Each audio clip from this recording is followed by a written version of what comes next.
We're just going to get right into one of the stories that you might not expect a whole lot of people to be covering today, but we're gonna, and it's the reason for my name today. And it's because Rashida Tlaib, who I had happily forgotten existed until I started seeing all these videos of her floating around, she is back and doing so much crying, you guys, all the crying.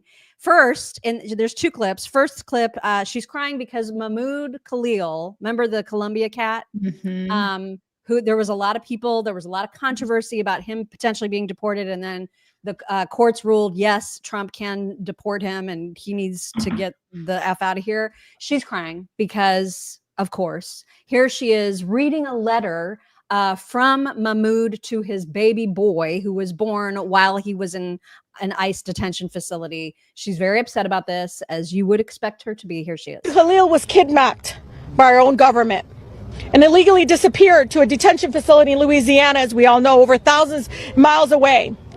But Mahmoud knows that the Israeli government imprisons Palestinians without charge every single day. My God. The United States is doing it to him too. I want to read a little bit from the letter Mahmoud recently wrote to his son from the ICE detention center. He says, quote, "Dean, my heart aches that I could not hold you in your arms, hear your first cry.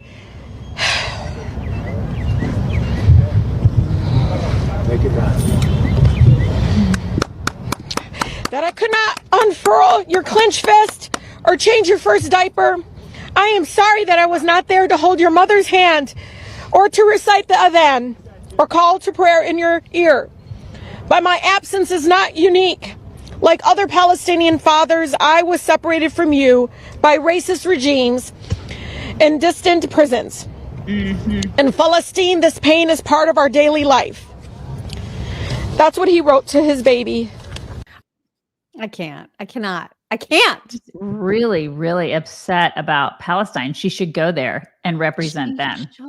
Yes. She should just go there. Is she doing anything for Americans? Like, is she like people, her constituents? What's she doing for her constituents? I guess she was trying to propose, I don't know, something on the floor of the House just the other day. And she couldn't even do that because she was so overcome by Palestine. Here she is again. The ongoing nakba against the Palestinians will end.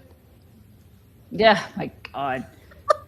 I just can't. I'm over it. And one day they will be free. Okay. You should go there. You should go over there. Just go. Just go. Mr. Speaker, I want to talk about something that's happening right here in our backyard. And oh, that's a good idea. Do that. Right. In the immortal words of Janet Jackson, what has she done for them lately? She hasn't done anything for Americans, her constituents. Just go. Just go. Okay. Wow, my blood pressure's already up. It's Sorry. like super early in the morning. Thanks, Mock. Hey, you guys, I'm going to have some more coffee. Like, I'm going to have about 3 more cups this morning, you guys. You should start your morning with Blackout Coffee and us. You could do that. Visit blackoutcoffee.com/chicks. Use code CHICKS at checkout for 20% off. 20%, you guys. I got the blueberry crumble this morning and I am enjoying it very, very much. I'm drinking the dark chocolate because it's dark like my soul. It's so good, you guys. So good. Also, you should check out our socials at www.chicksontheright.com/links. Do it. And then also, you should subscribe to this podcast. Why haven't you done that already? I implore you to do that. Tell your friends. That's how you can truly support us. That and also supporting our sponsors. Those 2 things. Those are the best ways to support us. So please do that. And I think that's all the things I needed to remind you of this morning. Is that it? I think so. Yeah, that's it. I think that's right. That's right. How's everybody doing? Everybody okay? It's Friday. We good? We good? Yeah, that was like a moment freak out because, of course, everything went weird right before we were supposed to go live. And then we go live. I couldn't even see the button to go live. So I will say she handles things really well. Like, she's very calm, you know? Really? I felt so not calm. Yeah, you handled it very well. I'm very proud of you because I would have been screaming like lots of obscenities. You're very good about that. Well, I knew what I had to do. It's just, it takes some minutes to do it. It does. It takes a hot minute. We're only 4 minutes late. I think we did pretty good. That's not bad. That's not bad. It's really fine. not. Yeah. So, all right. Well, we got to get to this whole Comey story because this was pretty amazing. Almost caught it in real time when I was on Twitter yesterday.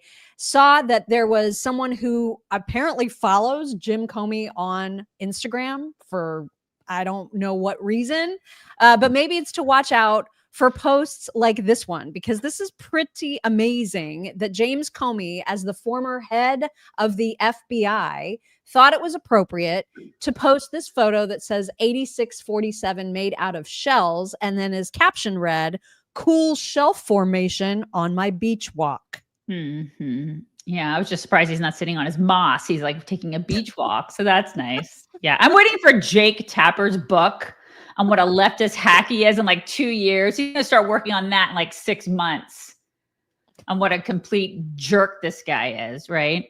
Yeah. Do you know how I had a fight with some idiot on Twitter who was insisting that 86 does not mean what everybody universally knows it to mean, which is to end someone or something. Right, or, you know what I mean? Like everyone Mhm. knows it's the slang for basically offing somebody. Put the And key so- box or something. Yeah. What did he say it was? Well, like he pointed me to the official definition or like the official origin of the term. And it has something to do with like a product being no longer available at a restaurant or a bar, for example. Okay. And then it evolved to mean removing someone from a restaurant or a bar. Okay. And I'm like, dude, That's if you're suggesting that Comey posted this to say that Donald Trump needs to be removed from a restaurant, you're high. Like that's right. crazy. You know what I mean? He wants him to be removed. He wants him to be offed. That's what he's suggesting. He was a former director of the FBI. He knows precisely what this means. And he shouldn't have done this. I mean, the fact that he did this shows you exactly who he is and where he stands. And it's gross, man. Yeah, I mean, there's only a couple of explanations here. He either is so dumb that he doesn't know what 86ing someone means as the former director of the FBI, or he is the one that put together this cool shell formation and wanted to come off as like, I don't even know, I guess cool to his homies. I'm not even sure. Or he did come across it and still thought it was like appropriate to post it. And then as soon as the backlash came, he immediately removed it with this like sorry ass explanation, which we'll also show you. But there's one more explanation, which could be that because he's got a book to sell, he just wanted to create all of this hullabaloo in order to get his name out there and a reminder that people that he still exists and is selling a book. Because bad PR is also PR. Any kind of PR is PR. So he's just, But then he sees, the Tulsi interview and he's like, oh shit, maybe this wasn't. Well, it wasn't. I mean, that came way later. I mean, that came long after he took it down. There was so much reaction on Twitter, on other socials, and even from Kristi Noem, even from Kash Patel, like immediately people within Trump's administration were concerned and letting everybody know that they were going to look into this. Kristi Noem tweeted, disgraced former FBI Director James Comey just called for the assassination of Trump. DHS and Secret Service is investigating this threat and will respond appropriately. And then Comey took it down with this sorry ass explanation. He said, I posted earlier a picture of some shells I saw today on a beach walk, which I assumed were a political message. I didn't realize some folks associate those numbers with violence. Unreal. It never occurred to me. But I oppose violence of any kind, so I took the post down. I bet that's why you took it down. Okay. It's because you oppose violence of any kind. What a jerk. This stuff, I know we live in the age of social media, but this stuff would not have happened, 30 years ago. It just wouldn't have. Somebody in his position wouldn't have done this, obviously, because we didn't have social media. But then also, he just wouldn't have put his views out there like this. It's like we've gotten to the point where this stuff is okay.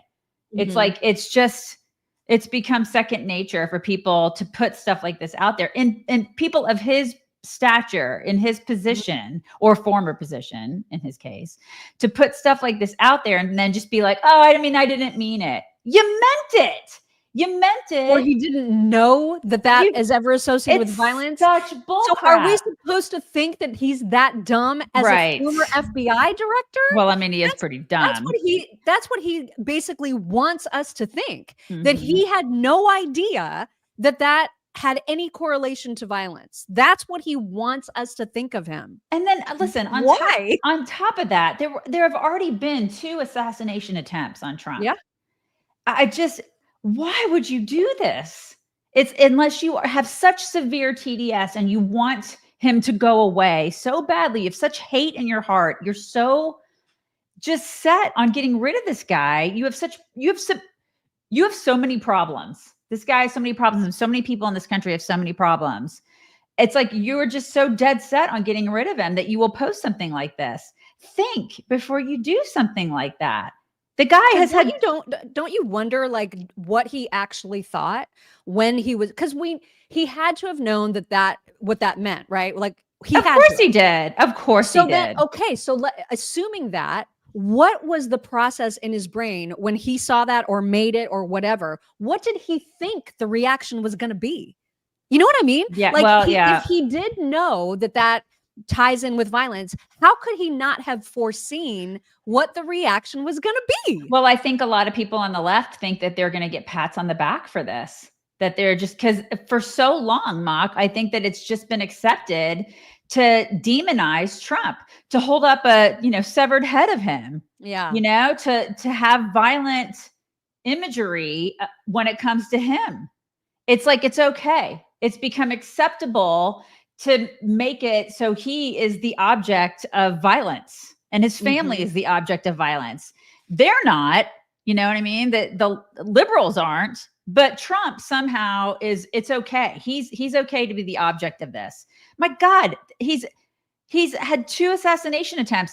They covered his assassination attempts like for 5 minutes and then they moved on to the next thing. We watched it happen. And it's like, so to them, it's like no big deal. I mean, if it's Trump, because it's Trump, we hate him and they try to kill him. So, I mean, it's like no big deal because we hate him. It's gross the way they treat him. And he is part and parcel to that. It's just wild. It is wild, isn't it? There was another another really cool shell formation that was also found on a beach that I'm going to show you in just a second. But first, we need to talk to you about this really cool new offering from PragerU.com/chicks. Again, it's PragerU.com/chicks. So they have a whole new book series for kids, you guys, that talks about some of the most historical figures in our nation's history. Lewis and Clark, Daniel Boone, Johnny Appleseed, Davy Crockett, John Sutter. I mean, and the books are so neat. They've got like this one on Davy Crockett has like Texas flowers, Texas animals. It has these maps, all these guides. It's even got little writing exercises and glossaries of terms. It is such a neat thing. If you're a grandparent, what a perfect gift for your grandkids. This is really cool. So cool. And guess what? It's free. It's free. I mean, hello. You can download a free copy of the Davy Crockett book, and then that will unlock the full Trailblazers experience at PragerU.com/chicks. Check it out, because once you see the free downloadable version of Davy Crockett, you're going to want the whole series for your kids and your family. It is good. It's good for it's good for adults too. You're right. It's fantastic. Yeah. It's so cool. So get your free copy. It's PragerU.com/chicks. So I kind of like this cool beach formation. I think this one is a lot better. It's really good. I like this one too. It's cool. It's a cool formation. James Comey, giant homo. It's a giant homo. He really is. Oh my gosh. So Tulsi Gabbard made the rounds on the news shows yesterday to talk about this. A lot of people were talking. This was all that anybody was talking about last night. And here she's taking it as seriously as it needs to be taken. Here is what she said last night. Do you believe Comey should be in jail? I do. Any other person with the position of influence that he has people who take very seriously what a guy of his stature, his experience, and what the propaganda media has built him up to be. I'm very concerned for the president's life. We've already seen assassination attempts. I'm very concerned for his life. And James Comey, in my view, should be held accountable and put behind bars for this. I just cannot believe that guy was he's the former head of the FBI. You know, Right? it just explains a lot. You know? Yeah. If he thought that this was going to return any credibility in the eyes of like regular people about the state of the FBI. I mean, yes, of course we got Cash, we got Bongino now. That's great. But I mean, what they probably have to clean up after that clown, I can't even imagine. Yeah. Cannot imagine. And then you dig deeper, and his daughter, Maureen, she was a prosecutor on the Epstein case and is now a prosecutor in the Diddy case. So that also explains a lot, don't you think? I mean, there have been no prosecutions. We haven't seen anything happen. So explain that. Oh my gosh. Oh my gosh. All right, let's move on to a different topic, because there was an interesting, very, very interesting headline from Axios yesterday, which just is so perfectly timed, I guess, because when Trump, essentially after Trump got inaugurated and we knew that he had these big plans with respect to tariffs and all of this stuff, you know, all the mainstream media sources predictably were like, everything's going to fall apart as soon as, you know, Liberation Day happened when Trump implemented the tariffs. Oh my gosh, we're going to fly into a recession. Everything's awful. The economy is horrible. He's damaging everything. And now hard data suggests tariff-driven inflation and recession fears may be overblown. Just love that. It's like, that's a headline, right? It's like we can't really be positive, but we can't really be negative. So we're just going to be somewhere in between, because oh my God, maybe overblown, you guys. It just a tad bit of a possibility that we overblew it. Just a shred of one. Okay. There were a couple headlines yesterday or earlier in the week where they were like, when Trump said that egg prices were down, they weren't, but now they are. And I'm like, okay, good job. Wow, what a jerk.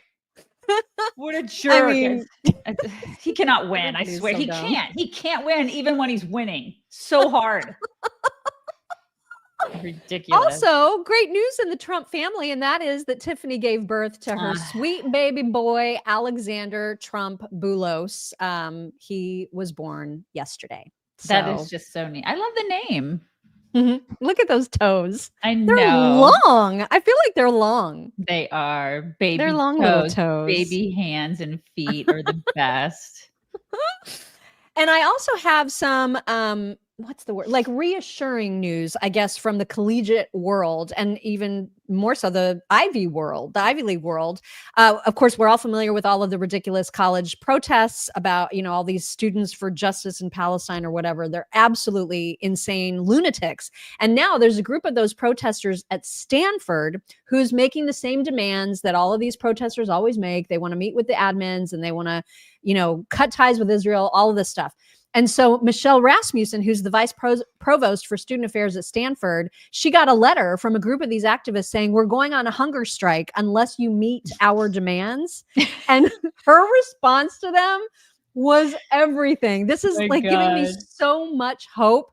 She said, I'm writing in response to your May 10 communication regarding your plan to begin a hunger strike. The university does not intend to negotiate in response to your demands. We respect the rights of students to express their views in ways within the limits of our time, place, and manner rules. At the same time, we urge students to consider forms of expression that don't jeopardize their health and well-being. If you do continue with your hunger strike, we strongly encourage you to take precautions to support your health. The resources of the health services and student affairs will be available to you in that regard. Translation is good luck with that. Right. That's the translation of this whole thing. And I freaking love it. My God. Michelle for the win, man. Michelle for the win. Yeah.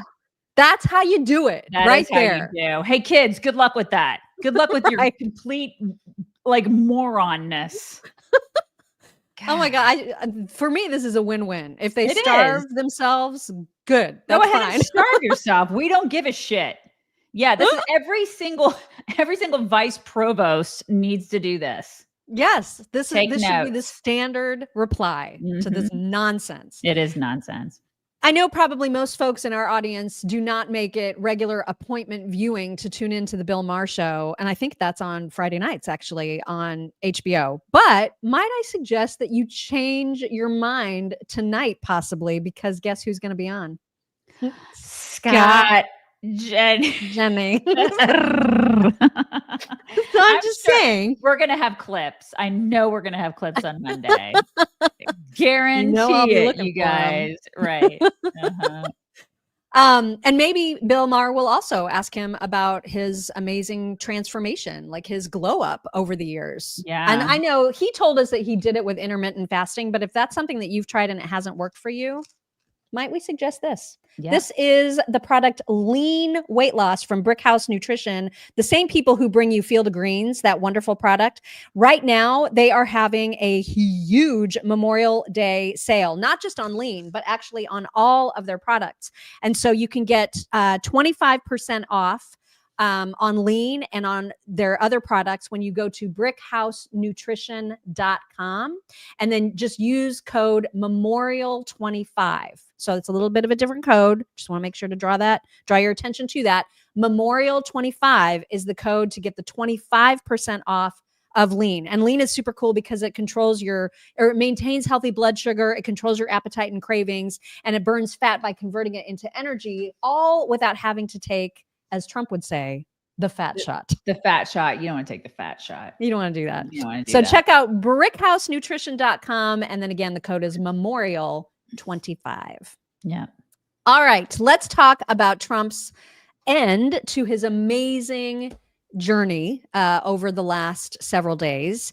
And yes, somebody pointed out that we're not on Instagram. I saw that too. Thing. Yeah. It was a whole thing. You can see it at the beginning. You'll see. Uh-huh. So yesterday, I think we left off when he was visiting Qatar. And so we're gonna take you through the tail end of that visit, all the way up to his visit in the UAE. And what was the neatest part, I think, about his Qatar trip, and he said it was his favorite part of the trip, and that was seeing our own troops. So he made an appearance in front of our own troops and praised them up and down. It was just such a neat moment. He so cares about them. Here's what he said. A little bit of what he said. My trip is 4.5 days, but this is the one I was so looking forward because I'm with the people that I really love and respect. We love and respect you. This is what you're doing, the service you do for your country. You keep us safe. There is no more important profession. And we actually have I love that. I know. I loved it. The background. Did you see the background of that was just so awesome. I loved it. Yeah. Mhm. And I guess Barron got in his ear and said, you know who you should invite to Qatar? Theo Vaughn. And so Theo Vaughn came, and he actually, there's a little bit of a news report that you're going to see of him taking ridiculous selfies with a bunch of the service members. But then you're also going to hear a little bit of his stand-up show. He did, I think, 25 minutes at least. So you're just going to hear a tiny, tiny little snippet of that to give you a little flavor of what that sounded like. But first, a little news program about him being there. And you can see him in the background just making weird faces with everybody for their selfies. Area 15 over there. Not sure that was the one that took part. Was one of the playmates with Air Force One on the approach here to Qatar. But it's been full diplomatic, military recognition, all the pomp and circumstance that the Qataris can muster. We saw the same in Saudis. Let's not forget that camel contingent, guys, here in Qatar. What's going on? Not much. I didn't know I was going to be here either. Yeah, I promise you, this is definitely court ordered. Oh yeah, I'm just getting out of some time. Yeah, they said, dude, you want to go to the Middle East? And I'm like, the Middle East of what? Like, what do you even mean? You mean like Kentucky, or what do you guys want? this has been an amazing. I love it. I saw him a few months ago in Texas, and he's really good. I just love him. He's very endearing and so down to earth and just like a normal guy, you know? He's really good. I'm sure that the whole thing went over really, really, really well. They did too. Who doesn't love to laugh? And Exactly. Who needs to laugh more than our service members, right? I love that. Mm-hmm. And then while Trump was on Air Force One making his way to the UAE, of course, there were a little bit of the press pool with him. And so he talked a little bit about his trip at that point. And here's what he said about his newfound relationships with these Middle Eastern countries. We've raised trillions of dollars of investment for our country. And we're dealing with really good people that have been abandoned in a way by our country and by the United States. And we're not going to abandon. We have very good friends in Saudi Arabia and in Qatar. So now we're going to UAE. We're going to be landing shortly. And we have another really good situation there. But they felt abandoned. They were going to be captured by China from the standpoint of trade. And that's not going to happen anymore. We have a very good relationship, as you probably all saw. Jennifer, I'm sure that you saw that last night. I shook more hands than any human being is capable of doing. That was a long deal, and they were big people. But they were starving for love because our country didn't give them love. They gave them a fist bump. Remember the fist bump in Saudi Arabia? He travels all the way to Saudi Arabia in that case, and he gives them a fist bump. That's not what they want. They don't want a fist bump. They want to shake his hand. That's really interesting. They were starving for love. It was an interesting take for sure. And he's forging a new path, and we all should be wishing for the success of that path. Yeah, exactly. And pay attention to the people who aren't. I mean, something needed to change, and he's the person that could try something different. Absolutely. Without question. He's the guy to do it. He is the conduit for change, without question. He was also asked about, because I guess Zelensky and Putin were reportedly going to meet yesterday in Turkey for, like the first meeting of its kind, essentially. But Putin ended up not going. I know some of Putin's people went, but Putin himself did not go. Trump was asked whether he was disappointed by that, and here's what he said. Disappointed in the level of the delegation that the Russians sent to Turkey. I don't know anything about it. I'm not disappointed in anything. Who are you from? BBC News. I'm not disappointed. What would I be disappointed? We just took in $4 trillion, and he says, are you disappointed about a delegation? I know nothing about a delegation.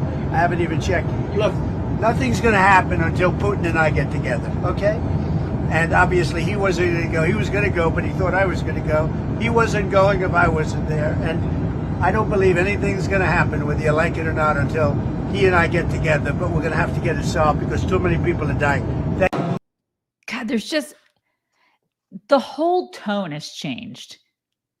Anybody who doesn't like this, I just get out of our effing way. It's a completely different presidency than what we had with the guy who was a puppet with somebody's hand up his ass running the show. He just is in control of what's going on. He understands the dynamics of all of this, and he is doing all of it for us. I am okay. The reception. I mean, the reception that he has gotten every single place he's visited. Night and day. Wow. What it was from the previous administration. Yeah. And then in the UAE, the welcome, I was like, what is going on with the hair? So there, I know this video is so funny. I looked it up, and apparently this is a massively super amazing show of respect, this hair throwing thing that you're about to see. That is amazing. How do you even respond to that? Honestly. Gosh, the stuff that guy gets to see, man. That is wow. I'm jealous. I wish I had hair long enough to be able to do that. I would be whipping it back and forth. I'd be throwing that crap all over the place.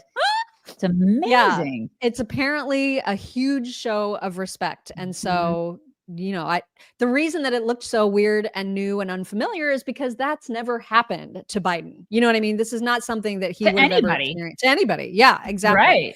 So it was, again, the reception that he's gotten is like never before. I mean, it's absolutely... He's a rock star. Unheard of. And people on the Democrat side, according to Kayleigh McEnany, Democrat operatives, Democrats themselves were noticing. They were taking note and they were like, hot damn. And here's her report about that. Out of this, there's this piece written this morning about all of these Biden administration officials that are watching this with shock and awe.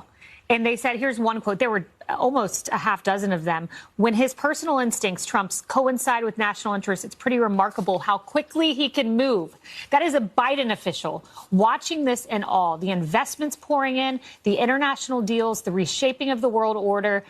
President Trump's the ultimate deal maker. Biden officials are noticing it, and they're even saying it to the press. And the fact is, they're saying, let's create a relationship. Our approach is not going to be telling you how to run your country. Yeah. We're not going to be taught. And some people are upset by that. But he says, our focus is going to be you focus on your country, we'll focus on ours and how we can work together. Yes. And dialogue. You only get somewhere when you have dialogue. I mean, Iran, the reporting from NBC about Iran maybe coming to the table on a nuclear deal.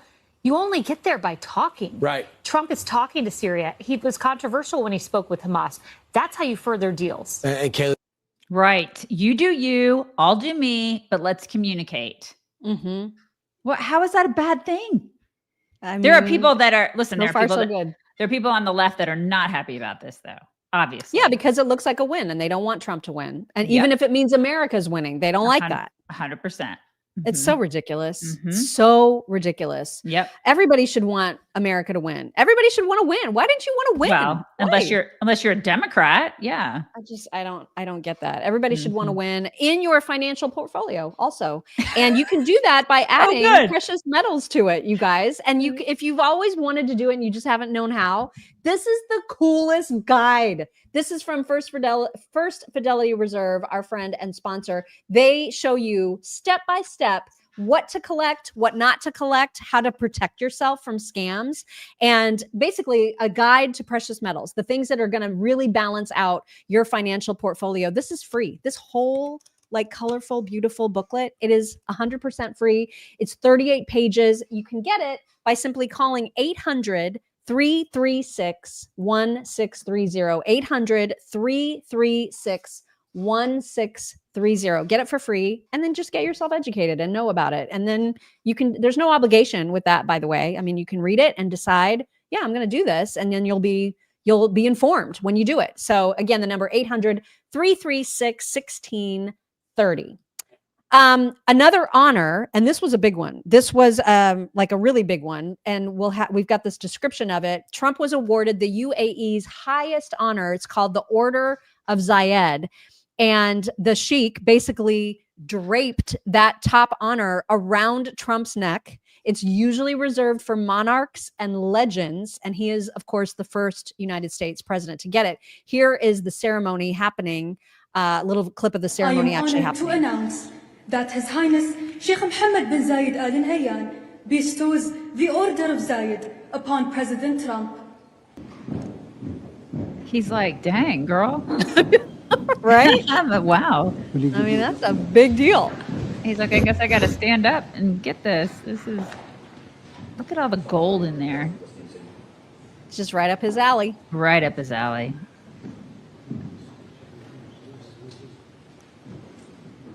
Somebody asked, is that the big necklace? Yes, it's the big necklace. It is. That is quite a necklace. It's like a WWE belt, only he's going to probably wear this. Can you wear it? What?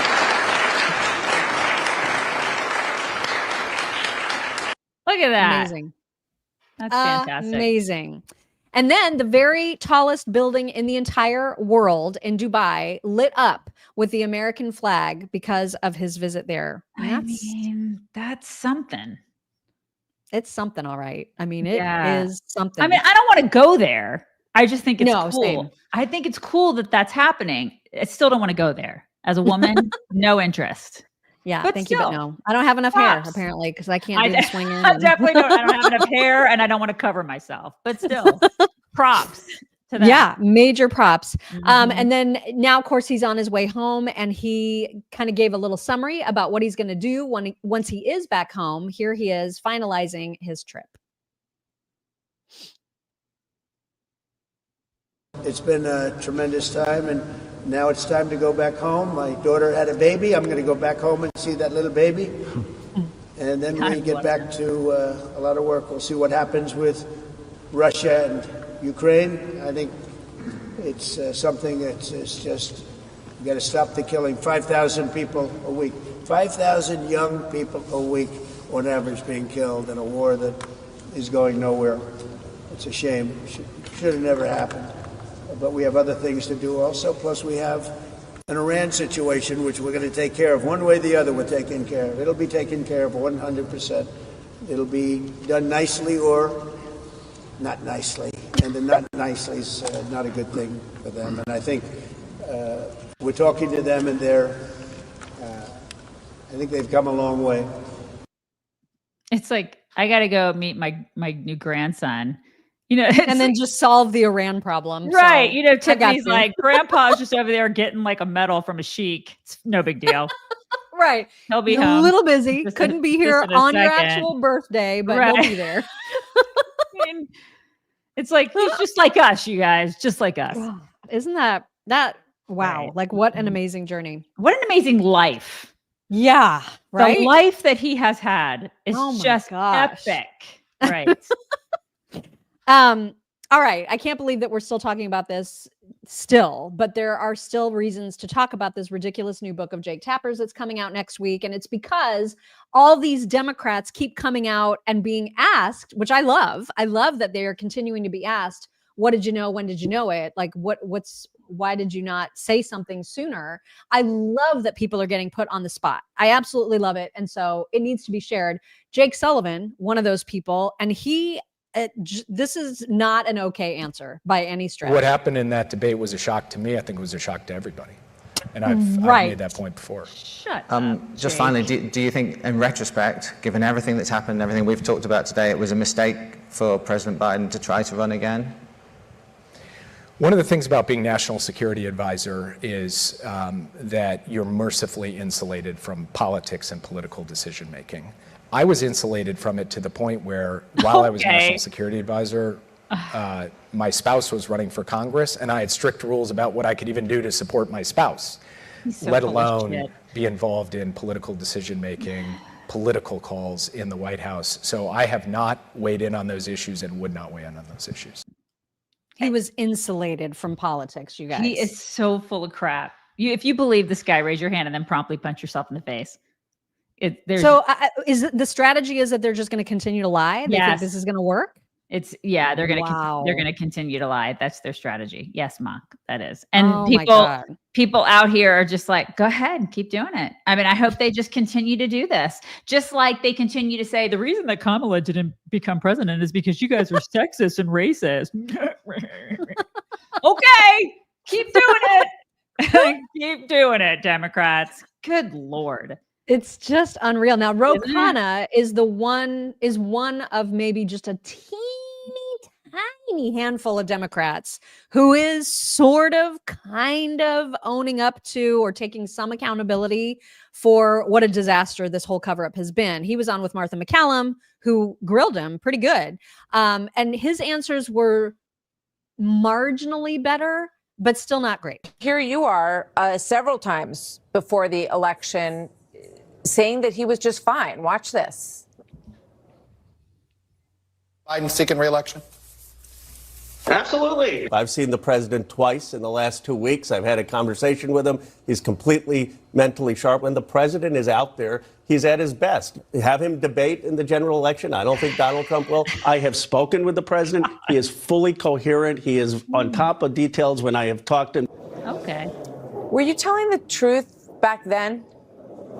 I was. I have met him a few times at public events, and he was. But of course, I didn't have the full picture. I mean, I met him maybe 2 times on rope lines and at public events. And I do think it's important that, given what has come out, that we take accountability. Obviously, he should not have run. We should be clear to say that. Obviously, there should have been an open primary. And I don't think that's very difficult. Democrats should just be straight up that he should not have run. Now that we know all of the facts, there should have been an open primary. I think to move on and move forward, it's important to take accountability and be straightforward with the American people. Do you blame him for this or his family? Like, why wasn't there some sort of intervention when clearly it was obvious that something was very wrong. It didn't just happen once or twice. It happened almost weekly. Ultimately, the buck stops with the president. He made an incorrect decision of running, and given all that the reporting that has come out. Now, look, there were those of us, including me, who were surrogates for him, campaigning for him. When we saw him on a rope line, when we had a 2-minute conversation with him at an event. But you saw him on TV. You saw him falling down. You saw him, looking around, trying to figure out where he was supposed to go next. So you saw Barack Obama here leading him off the stage as if he didn't know where he was going. So it wasn't that you only saw him in those little instances, right? Well, I saw him in those instances, and I saw him on television like every other American. Yeah. Okay. So if you saw him like every other American, then you can see that he had full-blown dementia. This is the thing. They just can't fully own it. They just can't. Right. They can't because they're trying to cover their own asses. Right. And it's obvious to anybody with half a brain cell. That's precisely what they're doing. And it's gross. Just stop. What is he going to write a book too? They all want to cash in on this. They want to save their own butts. They want to save their jobs. They just want to save. When they did it, this is another guy, just like Jake Tapper, who would be delighted if he actually were president today. Or if Kamala was, but if they'd still be covering for him if he was still alive. You know what I mean? Like they'd still cover for him. Absolutely. It wouldn't matter. He could literally be on his deathbed and they'd be like, he's fine. They could be propping him up like they were starting to do, like Weekend at Bernie's, literally propping him up, doing the walkarounds like they were doing, and they would be defending him. They would be doing it. He would be one of the first people to do it. So I don't buy anything that they're selling. They're all liars. Including Gretchen Whitmer, who was actually co-chair of his campaign.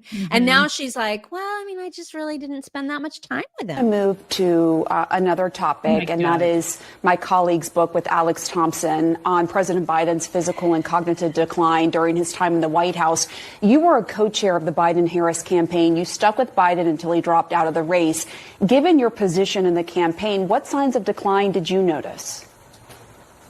I've not read the book.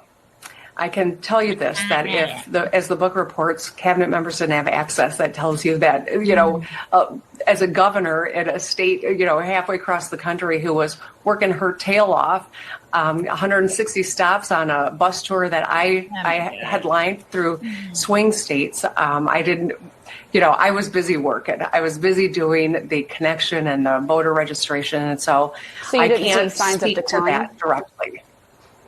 So you didn't see any? I didn't see the president frequently, and I can tell you, I can't speak to that directly. She can't speak to it Meanwhile, directly. all the photos in the background of her with the I president. know. She can't speak to it directly. How about indirectly, Gretch? Can you speak to it indirectly? Because I don't. How about you just try to tell the truth for once? Maybe just once in your life. Are you too busy feeding Doritos to a staffer? What's wrong with you? I can't. What's going on with you, Michigan? Seriously, do better. Yeah. Michigan's got some problems. You're having a bad couple of weeks. You're drunk. Go home. You guys, new big sale at mypillow.com/chicks. It's dog beds. If you've been waiting and you've needed a dog bed for your dogs, it doesn't matter what size they have. Small, Sometimes they're big like mine and they need a comfy place. So massive sale. They've got small, medium, and large. The inner bed, by the way, is removable, and the cover that you can zip off and on, you can wash it very easy. Yep. It's reversible. There's a reversible cover, and it's got either paw prints or plaid. They're super cute, super cute, and they're on major sale right now. So support our bud Mike Lindell over at mypillow.com/chicks. Just use promo code CHICKS when you check out. Treat your dog, you guys. Do it. Treat him. Do it. Unfortunately, Bruce Springsteen is kind of a piece of shit. Still doing things. Well, he's so overrated. Yeah, I've never liked his music ever. He always has sounded to me like he has food poisoning. Yeah. He's like, that's how he sings. I'm like, are you okay? Exactly how he sings. That's how he sings. What is the appeal of this guy? I've never understood it. I don't know. I Our don't former get it. producer in radio was Yes, he like he Bruce was in- Springsteen's biggest fan, and was we in always love made with fun of him him. for it. And I'm like, what did he eat something bad? Like, what is it? He had bad Chinese food the night before, and then he goes that and sings that. The defense we would always hear is that he had extraordinary songwriting skills and lyrics. So maybe that's true. But like when you have to listen to them, it's a total turnoff. Yeah. Anyway, he's still touring and performing and doing all the things. And now apparently he's ripping on the Trump administration during his shows. And I guess the crowds, from what I can see in this little clip, they're eating it up. I'm not going to subject you to a lot of it, but just you'll hear the gist. They're removing residents off American streets and without due process of law are deporting them to foreign detention centers and prisons. A majority of our elected representatives have failed to protect the American people from the abuses of an unfit president and a rogue government. He's worth $750 million. He should take him in. Save them all. Yeah, I shouldn't have to pay for them, and they're not American citizens. They're illegals. So he's got enough money. He can pay for all of them. Why don't you like volunteer as tribute, Bruce? Mm-hmm. You commie. Yeah, I'm down. I'm totally down with that. Why doesn't he do that? It's weird how they don't ever do that.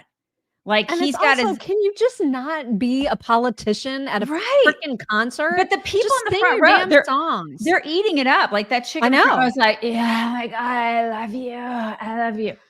Dude is worth $750 million. He is not like you, lady. He's nothing like you.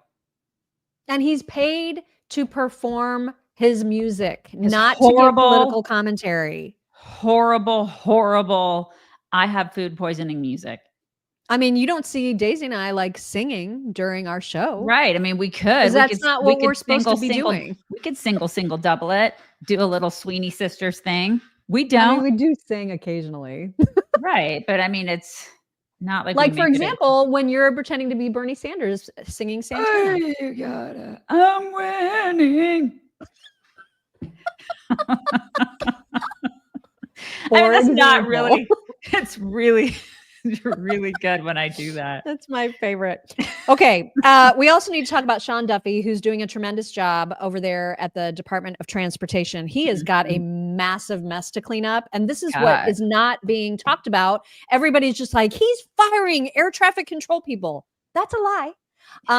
But it keeps going, it keeps spreading. People keep buying this. More lies. And people are assuming that within 100 days, within just these 100 days, the entire transportation and airline network has fallen apart just in the last couple months. Like everything was fine right before Sean Duffy came, and just now all of a sudden it's crumbling. That is totally preposterous, but that is how people are behaving, and you can tell he's getting sick of it. Structure didn't rot in the last 100 days. We didn't have 3,000 controller shortages in the last 100 days. There was 4 years that came before where nothing was done. And watchdog groups have warned the DOT that the infrastructure was failing and nothing was done. So we're going to do something about it. Yeah. And Mayor Pete really had a handle on it, didn't he? Okay. And he's one of the worst right now, criticizing Sean Duffy. Yeah, and of I'm course like, he is. dude, sit down with your furry face. Right. And just shut up. Go back to Oh my chest God. feeding a child. You know, he's just like Hillary Clinton. The worst, man. Yeah, it's like the most hypocritical. Like they did the most piss poor job. They do the most awful things, and then they're like, "I'm going to go ahead and criticize for everything that I did." Right? What? I just I can't with can't. him. Wow. Ask somebody that lives in South Bend how great of a job he's done. Yeah, I mean, everything Yeah. has fallen apart literally Mhm. during the Biden watch. All of them, Mhm. all of them made it fall apart. Senator Kennedy was also talking to Sean Duffy in a hearing about this rumor about all of these fired air traffic control people, and it allowed Sean Duffy to respond to that, and it was as you would expect. Fix it. You got to the department and became secretary. Did you Did you fire a bunch of air traffic controllers? I did not, Senator. Did Mr. Musk do that? He did not. Where'd all this stuff come from? So there were about 350 probationary employees at the FAA that were let go, and we're trying to stream. Whether there's 46,000 people that work at the FAA, so this was a minuscule percentage. But even air traffic controllers who were probationary employees were excluded. All safety positions were preserved at the FAA, including air traffic controllers. And so I think it's a narrative that some in media and in politics have tried to drive as if we're not focused on safety. But I have been crystal clear, and I think I've said this until my face is blue, though it's not today, but it could be because we did not actually fire any air traffic controllers, Senator. We've been hiring air traffic controllers as quickly as we can. Oh my God, Democrats lie? What? Shocking. I know. Everybody. You guys weren't ready for that. I know. We're all shocked by that. Secretary Duffy. Yeah. I mean, I just feel so bad for him. You know what I mean? Right? He just Because inherited. he's getting blamed for stuff that could not possibly have been anything, had less to do with him. It's just, and they're all up against the machine, right? All of us are up against the machine because they lie and they don't care. It's just like they're so used to lying and they do it so effortlessly and they control that media narrative. So the media we know now, we've shown you gajillions of examples of the media just being like, we're going to go ahead and lie. We don't give a shit. It's like, we don't care. Yeah, because it works. It's worked on all of these plebes for so long. Why would they stop now? Journalism, schmurnalism. We don't care. We're just going to lie. It doesn't matter. And that's what they do. And so they say these things and people are like, but he fired a bunch of safety people. No, he actually didn't. He didn't. But people believe it because they're dumb. It's crazy. Absolutely crazy. So speaking of Trump's cabinet folks, RFK Jr., you'll recognize this scene. This was when Trump announced his prescription drug emergency order. Executive order. And so it was RFK, it was Trump, and it was all these other doctors that were standing up at a podium to talk about it. Well, this is going to show you just how crazy good AI has become. This looks and sounds so real, you guys, but it is 100% fake. RFK Jr. did not say any of these things as much as we probably all wish he would have. I'm declaring war on fat gay kids, not the kids themselves, but on whatever's making them so fat, gay, and pathetic. I'm talking seed oils, SSRIs, MSNBC, and perverts masquerading as teachers and guidance counselors. Sorry, look at his mouth. But as an educator, you can't show off your extensive collection of marital aids anymore, okay? America isn't a dance school, a video game competition, or an OnlyFans academy. It's a country. And with the help of President Trump, we'll be focusing on eliminating the things in our society that are turning our kids into effeminate weirdos and skanks.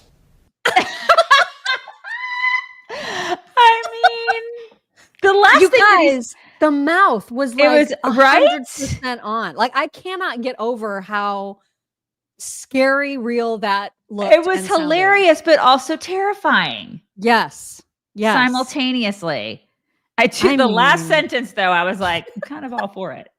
If we can somehow do that, that would be taking the skankiness. This is like, how are we going to trust anything ever? I know. Again, ever? This is the thing. I know. I hate it. I hate it. I hate all of that. I hate the robots. I hate people making crap up. I hate the lies. I hate it all.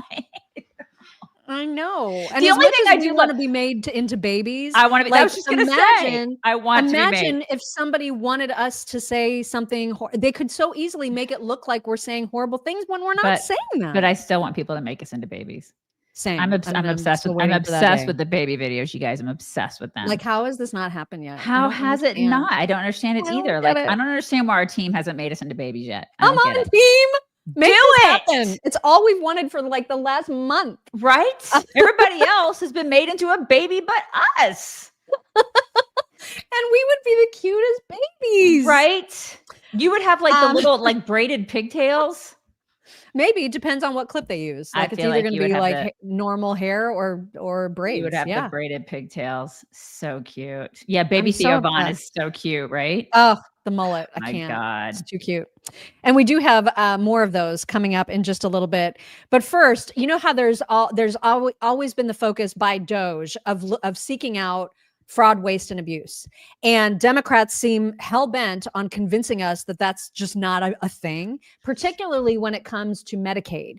So when it comes to Medicaid, they are wanting to lie and say that Republicans are wanting to cut Medicaid, but Republicans only want to cut Medicaid to the extent that it removes the fraudulent users of it. Because there's a whole bunch of people on Medicaid that have no business being on it. That's what they're trying to cut. And so for the people that don't believe that that's true, this was like a TikTok or a reel or whatever that was going around yesterday or maybe the day before of someone who's saying openly with their partner that they abuse the system. And this is disgusting. These are able-bodied people. Watch. What do I do for work? I don't. Oh my God. I'm professionally disabled. And his job is taking care of the professionally disabled. He gets paid for taking care of me instead of doing it for free. Yeah. Yeah. Because let's be for real, sometimes taking care of you is a full-time job. They're so vile. Why would you put that out there? Why? I mean, like, we need to return shame to so many things. Right? Oh my God. There's just people have no shame about anything anymore. That would have never happened 50 years ago. It just wouldn't have. Nobody has shame about anything. It's so disgusting. It is. It's vile. This is just one example of someone who's shameless about it, but think about all the people that are trying to be undercover about it and they're just trying to take advantage of taxpayers. Right. It's disgusting. And of course it exists. And this is just scratching the surface. There needs to be the biggest audit of every single person that is using these programs, the biggest audit ever. Yep. Anyway, gross. I'm so grossed out by that. You should be. Everybody and they should also be grossed out by themselves. They are so gross. Yeah. Well, yeah. You're gonna have to read a long thing. Okay. Here we go. And I haven't prepared you for it. I just want you to react to it in the moment as you're reading it, because this is a letter. This is somebody that was offended on a flight recently about the item of clothing that another person was wearing. You know, I love talking about flights now. Right, it's your favorite thing. Really love talking about airlines. Please read this story for everyone. On Monday, I flew Virgin Atlantic upper class to San Francisco, excited for a pampering experience. Sadly, it was anything but. My seat was broken. It wouldn't recline. My seat area was a bit dirty and scuffed, and they were out of my chosen meal. But the real kicker, a fellow passenger sporting a woman t-shirt. Most trans people are aware this is a transphobic dog whistle, insinuating that this person is a real woman and that trans women aren't women. Which is completely true. Discovering this turf passenger just a few seats away caused me to have a panic attack mid-flight. Oh my God. I'm used to getting hate online. I was caught off guard in real life. I wasn't expecting to have to share a cabin with someone who doesn't feel that trans people have the right to exist. Oh my Really? God. Why? Because it's a real woman? Okay. I walked up to behind the curtain. Okay. And spoke with a member of cabin crew, Sharon, who was incredibly supportive and checked on me a few times throughout the flight. Oh, are you okay? Because of a t-shirt? Right. Wuss. This incident highlighted a gap in airline policies. Oh, for crying out loud. While airlines can't police every outfit, fostering an inclusive environment is crucial. Perhaps some guidelines and potentially offensive clothing would prevent similar situations. I can't. This experience reminded me that upper class shouldn't just be about fancy seats and champagne. It should be about respect, inclusivity, and ensuring all passengers feel safe and welcome. I'm hoping that Virgin Atlantic will take the opportunity to continue to improve. I helped consult on their gender neutral uniform campaign, which was amazing, and create a truly upper class experience for everyone. Prayer hands. I hate this person. This person is all because of a t-shirt that said woman on it. It said woman. Oh my Yeah, it God. sounds like you're jealous because she's a real woman.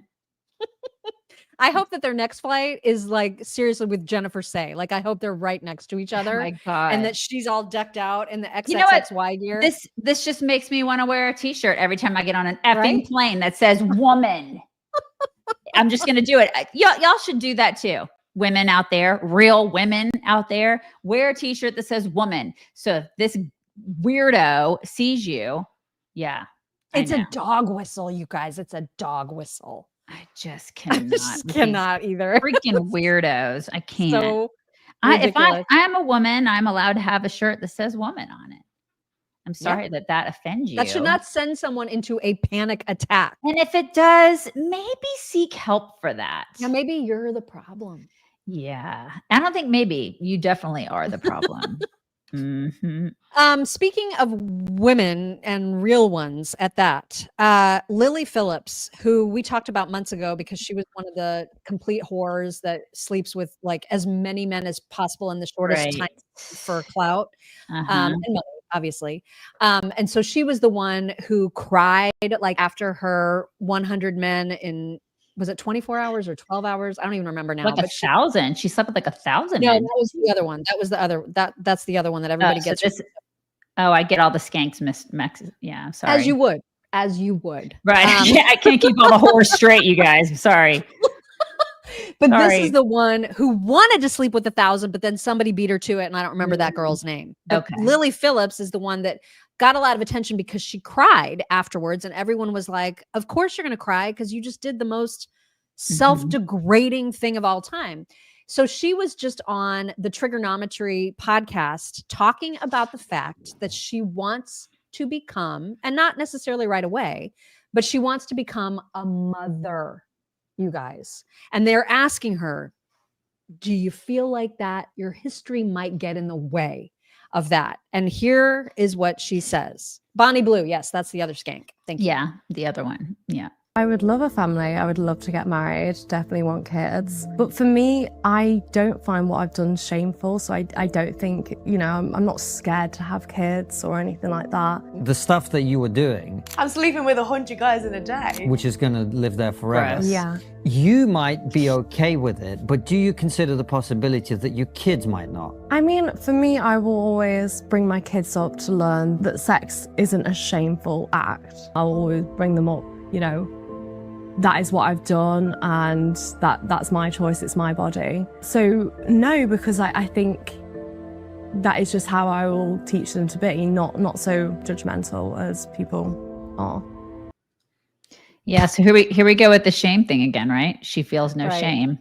So again, I'm judging. I'm sorry. I'm going to judge. Yeah, I mean, she doesn't feel shame at all, which is disturbing. And you know what else is disturbing is that she will probably get married. There will be some dude out there who's like, oh yeah, I'll marry you. We can have kids. And that also, like, he also has no shame, and that also disturbs me. What guy would want that? Like to be with someone that's been that used. One of the same guys who screwed her in the 100 guys, I mean, like that's the thing. They're just as disgusting and shameless, right? I mean, because the 100th guy out of the 100 guys that got in line to bang her, that's probably that guy will be like, yeah, let's get married. I love you. Let's have children. And she'll be like, okay. And then they'll have kids. And then, people on the left will defend this woman because it's my body, my choice. This is the new feminism, at least to me. This is what the new feminism is. I could do whatever I want with my body. And that's what new feminism, to me, at least, that's what it's all about, is being a total disgusting skank. Yeah. And girl bossing. Yeah, and being unapologetic for it and shameless about it. It's gross. That's what it's become. So I mean, I guess, and maybe on the longer podcast they do ask this, but like, what if she has a daughter? Would she recommend this line of work to her daughter? I mean, she's saying, I'm not going to raise her to believe that sex is shameful. And that's fine. That's different than having sex not be shameful is different than sleeping with hundreds and hundreds of men that you don't know. I mean, it's different. like you can, that's just a different thing. So I would love to know if she would encourage her daughter to do that same exact career. I guess we'll see what she says when she does have a daughter. Oh my God. Well, and speaking of the whole feminism, what that means now, there's women who are now in their 30s who are really wanting to settle down, marry, have families, who are now discovering that guys that are in that same dating pool are still expecting that women are going to hustle and that they're going to earn money for their family and not just sit home and be moms. And it's an interesting thing that's happening. There's a gal that you're going to see complaining about what it's like to be dating in your 30s right now. She's annoying to the extent that she comes across like AOC. She's like trying to create affects of her voice and accent that I don't know where it's coming from, which is annoying AF. But it's an interesting point that she's making nonetheless. Here she is. If I go on one more date, if I have one more encounter with a man in his early 30s telling me that what he's looking for is a hustler, that he's looking for a queen to build an empire with, to be hustling for the next 5 years, I'm officially tapping out, because what y'all don't get is us girlies in our early 30s, we've been hustling. We fell victim to the girl boss shit, and we was girl bossing for the last decade. We went to school, we started our businesses, we bought houses. We've been doing this shit on our own. We've been on our independent woman shit. And you talking to me about hustling another 5 years? My mans, I'm trying to have some babies. And you want me out here working too and hustling?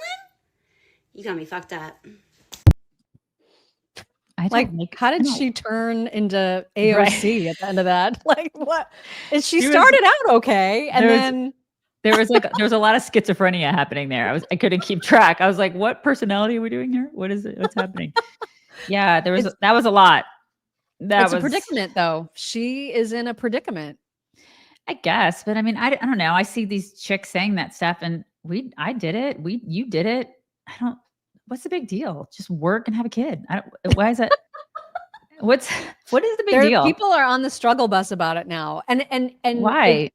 Well, maybe because they all act like that psycho. Like you can tell immediately after just that video, if you're a normal dude, you're going to stay away from her. You know what I mean? Right. Like, she seems unhinged.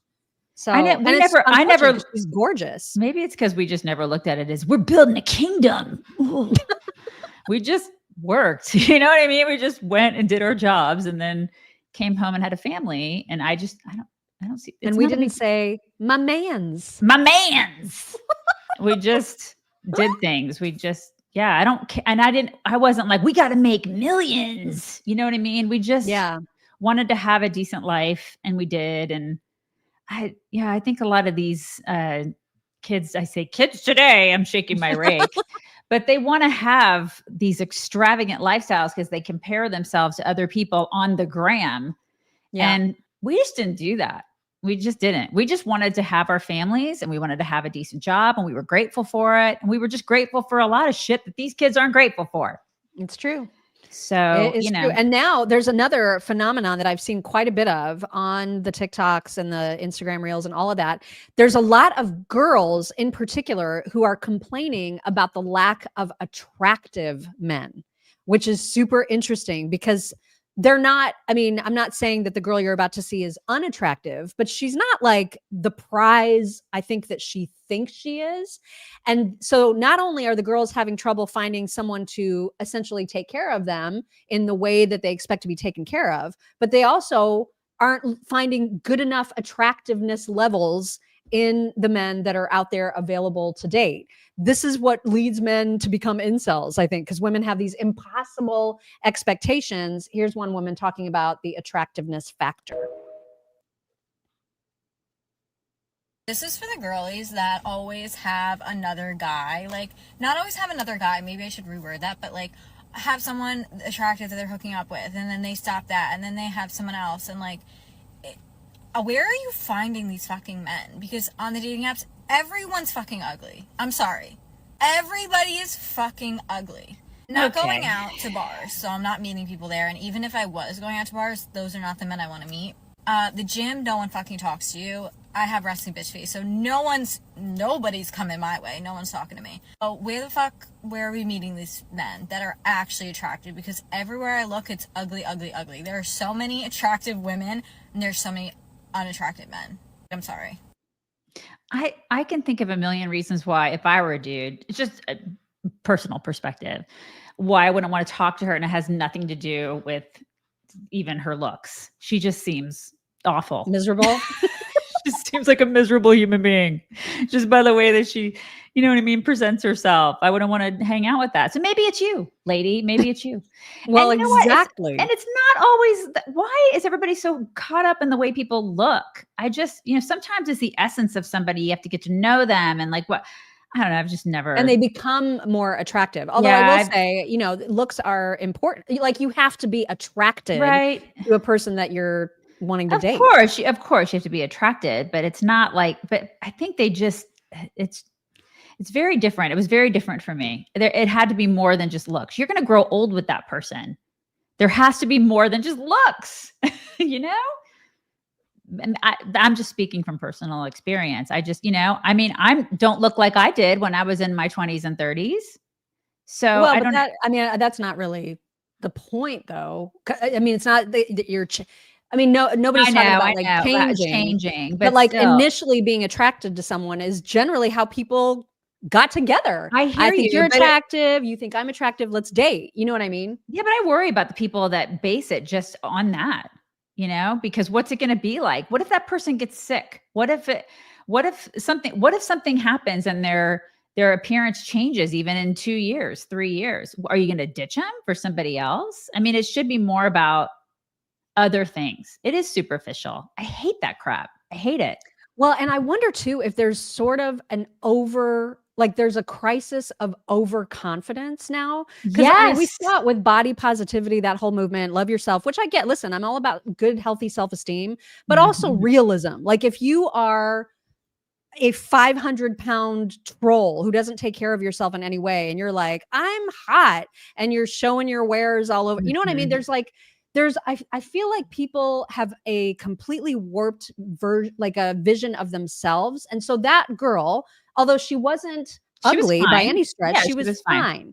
But I think she's looking for freaking models, and she's not looking for guys that are fine at the same level that she is. I totally agree. I think crisis of overconfidence is a great point. And I think a lot of these girls are like, they have to be 6'4" and in finance, and they have to be making $200,000 a year, and they have to drive this. And it's like, why? Yeah, just like, what are you bringing? Right, exactly. What are you bringing? And just go out and meet people and just be a human being, for crying out loud. Why can't people just be human beings and meet other human beings and connect as a human being? What is wrong with you?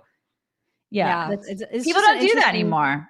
Yeah, I'm just so glad to not be in that world. Oh my God, me, you know what I mean? Oh, me too. I would never survive. I couldn't do it anymore. I couldn't. Could not do it.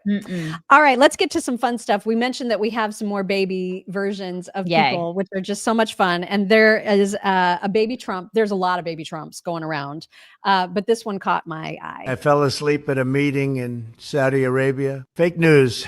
I closed my eyes for 2 seconds deep thinking, smart thinking. I just flew 12 hours, no sleep, straight into high-level talks. And guess what? I still ran the room. No teleprompter, no naps, unlike Sleepy Joe. They call it dozing off. I call it global strategy. America's back. Just cannot. With the little facial expressions, it's the best. The absolute best. Why are we not babies yet? Oh my God. So freaking cute. My God. So cute. And then there was a baby Bannon, you guys. Baby my Steve God. Bannon. Here he is. Are on our side. Joe Biden never got 15 million votes, more votes than Barack Obama. Impossible. We didn't pick up net 12 House seats. when we lost the presidential? Impossible. We didn't win 19 of the 20 bellwethers and lose the presidency. Impossible. Oh my God, this is where I love the internet. See, they reel me back in with this. This is the thing. I come right back. I'm like, I'm out. Oh, the babies? Okay, I'm back in. I'm back in, you guys. The crayon. The crayon is the only thing I cannot. Right. And then, even though I completely forgot to put the warning on those last 2 dating videos, I forgot to say, hide your kids, hide your wives. Hide My them. bad. Late on the hide your kids, hide your wives. Hide them. But hide your kids, hide your wives also got babyfied. Anissa, hide your kids, hide your wife, and hide your husband because they raping everybody out here. They're just the greatest. I can't. I couldn't believe that they even did that one. It was Oh my God. favorite. There was they also did it to the not today lady. Yes. I cannot. Oh my God. All right. I want to put a little spotlight on a fellow by the name of Tony Latipus, who is an amazing impersonator. I've just discovered him on Twitter, and he has, I don't know if you guys have ever watched the Lex Friedman podcast, but if you ever have, you know that Lex Friedman is very soft voiced. And he is almost always in a black jacket, I think. And then Very different than us. He has sort of this childlike mannerisms about the way that he breathes and talks and like asks questions. He's so curious and wondrous about everything. So Tony is impersonating him as Lex Friedman, interviewing who he's also impersonating, which is Douglas Murray. And so together he does both of them so well. Check this out. It's great to see you again, buddy. Pleasure to be here with you, Lex. Is it possible, in your opinion, to sit down in a room with Putin and Zelensky and bring this great meat-grinder war to an end? I mean, I certainly hope so. I mean, the scale of death, the death toll alone is unfathomable. Sometimes I wonder if an alien were to land on planet Earth, could it mediate between the Russian and Ukrainian leader? Yeah, I mean, it's a very strange line of questioning. I don't see why an alien would want to do it. I wonder if aliens will be happy about Donald Trump's tariffs. And I must say that you've got a very strange infatuation with aliens. I mean, I don't get it. So good at it. Oh my God. That guy is great. It's so great. How he did the Lex affect. I mean, that was just, God, it was chef's kiss, man. He did it He's so got his head down. He's got his head down. So great. Anyway, also really cool stuff out of your husband's alma mater. Purdue kids, there are some students at Purdue who have set a new record, the Guinness World Record, for the fastest Rubik's Cube solving robot, which is just a machine that does the, all the spinning for you. And I didn't even know that that was like a contest that was happening around the world. But apparently lots and lots of people have tried to create the fastest machine Rubik's Cube solver. They've created one that can solve it in 0.103 seconds, which is faster than a blink, you guys. Of an eye. So to imagine this, and the previous record, as this says, was held by Mitsubishi Electric Engineers in 2024 in Japan. They had a speed of 0.305 seconds. The team at Purdue thinks that they can make it even go faster. How? It's amazing. So what you're about to see is the machine in action slowed down so you can see what it's actually having to do. God. And then you're going to see it in the blink of an eye do what you just saw in slow motion, and you will be blown away. This absolutely blew my mind. This is slow motion. Well, that was fast, but this is what you're here is. This is slow motion. Okay. And look at how fast it's already going, like compared to a person. Man, boiler up, And then Ashley. Right after this, you'll see it do it in actual real time. And it's like that. It's incredible. Blink of an eye. Yeah. Here we go. That was it. Did you see that? Yeah, it's amazing. I mean, it was just like a flash. People say robots are taking us over. Yeah, but people created these. You know what I mean? Like people created the technology to make this happen. So at least there's a little bit of goodness in that. Like that's the way I look at it. You had to have the electrical engineers behind it to create that. Look at those dudes. Incredible. Look at those cute little nerdy dudes. Incredible. You know what I'm saying? Like that chick who was like, I can't find any cute guys. These are the guys you want to marry. These guys right here, lady. Yeah. Yeah, if you blink, you do miss it because it is literally a flash. I mean, it's the snap of a finger. It is unbelievable. I just could not believe it when I saw it at speed. I thought, how? Like, how? I don't even understand the mechanics of that. It's crazy. It just I is know. amazing. Isn't it just amazing? Also, fun with language. If you want to sound like a British person and saying the days of the week, this is how you do it. British people be like Monday, Tuesday, Wednesday, Thursday, Friday, Saturday, Sunday, literally. I love that. That's fantastic. Why do they say Tuesday? And a Tuesday. You chew it. And Friday. Saturday is Saturday. There's no T in there. There's no T at all. You don't need that. You don't need it. It's silent. It's totally silent. I don't know about you, but my doggo is extraordinarily food driven. Like she acts like she's been starving at every meal. And so there's a fellow that has a dog that is similar, very food driven, who decided to do an experiment to see if the dog had food available to it, and yet someone came to the door, what would be the priority? And we saw very quickly what the priority is, as you will see right here.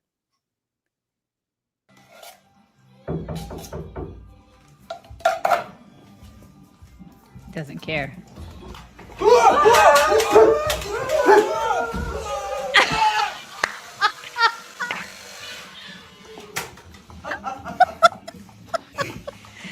Oh my God, the dog is like, I don't care. There's food here. I don't know if you recognize the fact that there's food here. That would be amazing. That would totally be amazing. Totally be amazing. It absolutely would. It absolutely would. All right. We've got a couple of thank yous from yesterday. Curtis Wood said a fellow, I'm going to guess Southern New Hampshire University student said that bias, like salt, adds flavor provided we use it correctly. Is it any wonder why the legacy media is so despised now? Their blatant bias has killed their credibility. You're ridiculous. And indeed they have. He also said Shri Thanadar, Rashida Tlaib, Debbie Dingle, Michiganders, what the holy F is wrong with you? It's so true. Like what is going on with them? Oh my God. They are out of control in Michigan. God. Now you. Pamela J. Bennett Walton. That is a name right there. Shout out to my husband, John, of 50 years tomorrow. Thank you, chicks, for bringing giggles, laughs, and yes, some consternation at times. You two are the best. Thank you, Pamela. And happy anniversary. Wow. That is just so neat. 50 years. 50. My 25th is this year. That's like, I mean, that's literally half. What is of 50 years? I can't believe 50 a gold? That's the golden anniversary, right? I think so. Yeah. Yeah, and is 25 silver? I think 25 is silver. Yeah. Okay. All right. Good. You love silver. And you love silver. That's your favorite. Shelly Ethington, congratulations, DJT, on becoming a grandfather again. Tiffany had a baby boy yesterday. Yes, she did. Yes, thank you, Shelly. Penny Purdue, each time I see that 8647 shell pick, all I can think is you've already tried that. Come up with something else, losers. Love you, chicks. So true. They've tried it twice. That we know of. There's probably been other attempts. Yeah, you're absolutely right, Mock. GCQC, seeing that precious picture of Tiffany Trump with the new baby caused a flashback to the first moments I got to hold my babies and count all their toes and fingers. Thank you for showing us that. I know, right? Too fast. It does go so fast. Don Quixote, when you were late this morning, I was afraid Andrea Tenteros got you and took you away. She's alive and well. She's Just fine. FYI. She's back on Twitter. Kim Lambert, 86 means 8 miles away and 6 feet under. I mean, literally everybody knows what it means, and yet this idiot that I fought with on Twitter was like, "No, that's not. Why do you think it means off somebody? That's crazy." God. Oh my Shut God. up, dude. Michelle Boyd. Good morning, beautiful ladies. I got Banana Foster coffee from Blackout Coffee, and boom, a new subscription was born. It's fantastic. Right? Their flavors are ridiculous. My husband loves the cinnamon toast, whatever that is. The cinnamon. He's obsessed with it. Yeah. It's so good. Robin Dye. My hub just told the radio, F off. He votes Dem and has listened to NPR for 40 years, but is now fed up with their BS stories. Might he convert? I mean, that's the first step. NPR. Yeah. Thank you, Robin. The Great Gatsby. I'm the mama of the chocolate lab puppy from X the other day. I got to get her that bed. You do? Yeah, You totally. do. Alexandra, my father always told me, find a man who loves God more than you do, and you'll be more fulfilled. Morning from my new home in Idaho. It's great advice, Alexandra.